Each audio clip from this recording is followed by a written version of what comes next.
Αγώνες τώρα και να αρχίσουμε με το πρωταθληματικό ράλι της Δοδόνης που θα μας περιγράψει ο Στράτης Χατζηπαναγιώτου, ο Στρατισίνο, ο οποίος βέβαια πήρε μέρος στον αγώνα και πήγε πάρα πολύ καλά. Το λέω εγώ γιατί εκείνος δεν είναι εύκολο να το πει για τον εαυτό του, όσο και αν είναι αλήθεια.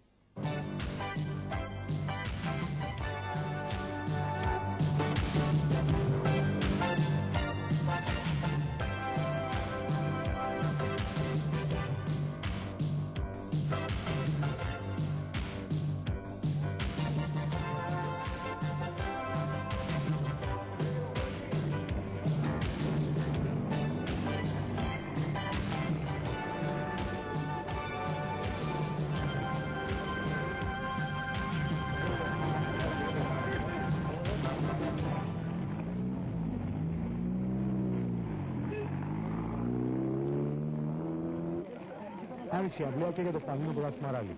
Τζίκερ Στεφανής με την Κατσαβάλη Λάντσια Δέλτα κέρδισαν με χαρακτηριστική άνεση το ράλι Δοδόνης πρώτο γύρο του θεσμού, αγώνα που διοργάνωσε άψογα παρόλες τις κακές καιρικές συνθήκες η Λετά Σπορ.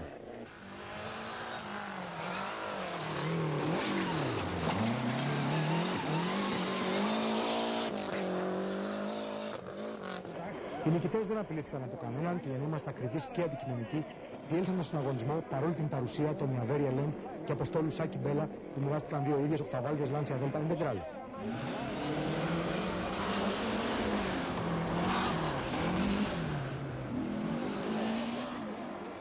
Παρόλες τις αντίθετες προβλέψεις και την ορθοδοξία αντιπάλων συνδυασμών, Τζίκερ Στεφανής δεν αντιμετώπισαν προβλήματα με δύσκολους δραστηριούς δρόμους και τέθηκαν από την αρχή επικεφαλής, δημιουργώντας μάλιστα εντυπωσιακή διαφορά από το συνδυασμό με αντίστοιχα αυτοκίνητα.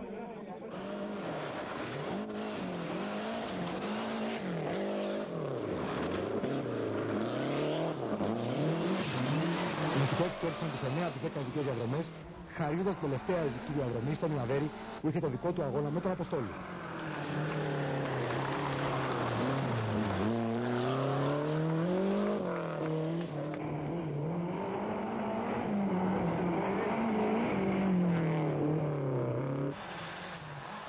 Ο Κώστας Αποστόλου, ο gentleman των ελληνικών αγώνων, αντιμετώπισε με το κεφάλι ψηλά, χωρίς συμπλέγματα, το θυμισμένο του αντίπαλο, τον Ιαβέρι βέβαια, και κατά τη γνώμη μας, αν πίστευε ότι μπορεί να κερδίσει και χωρίς κάποια μικρά προβλήματα, είναι πιθανό να ήταν διαφορετική η γενική κατάταξη του αγώνα.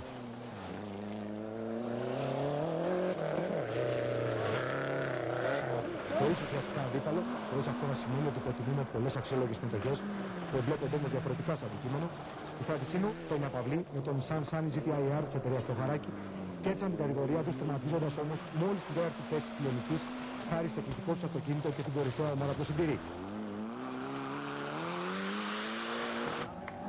Χειροκροτήματα και μόνο διεκδικούν οι Σωτήρης Κοκκίνης Στάθης Μόκας που κέρδισαν εύκολα τη δημοφιλέστατη κλάση των 1.300 κεντρικών εκατοστών και τερμάτισαν και στην πέμπτη θέση Γενικής με ένα πεζό 205 ραλίτσα αντιπροσωπείας. Το αυτοκίνητο ήταν ακατάλληλο για χαμάτινους αγώνες, όπως τουλάχιστον ήρθε από τη Γαλλία, στη συνέχεια όμως προσαρμόστηκε περίφημα στην ελληνική πραγματικότητα χάρη στο έμπειρο Auto Euro Service. Από εκεί και πέρα, στη γενική κατάταξη, ακολούθησαν ο Σωτήρης Χατζηπαναγιώτης, Ασία Πολυμέρου με ένα Mazda 323 GTX της νορμάλ κατηγορίας. Το πλήγμα από τη Λαμία ακόμη μια φορά εντυπωσίασε και τον πλέον αντικειμενικό.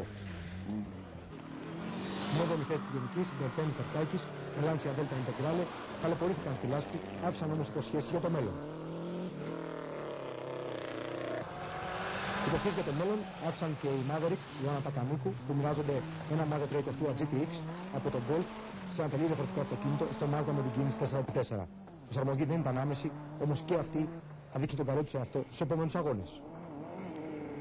Στην ένατη θέση, η συμμετοχή της ελληνικής αστυνομίας, η Γρηγόρης Νόρας, Λίτρας, Opel Corsa.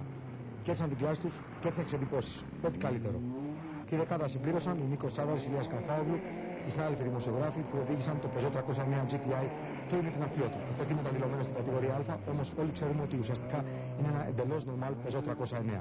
Και αυτοί υπόσχονται στους επόμενους αγώνες να δείξουν τις πραγματικές τους δυνατότητες. Να συμπληρώσουμε ακόμη ότι την παράσταση έκλεψε ένας φίλος από τα παλιά, ο Αντώνης Γιωβάς, που με τον Κώστα Γρηγοριάδη μοιράστηκαν το παλιό Mazda 323 GTX του Νότι και Αγνής. Ατυχίες τους στέλνουν τη δυνατότητα διεκδίκησης ακόμη και της έκτης θέσης. Συνολικά τερμάτισαν τα 19 από τα 25 πτώματα που ξεκίνησαν.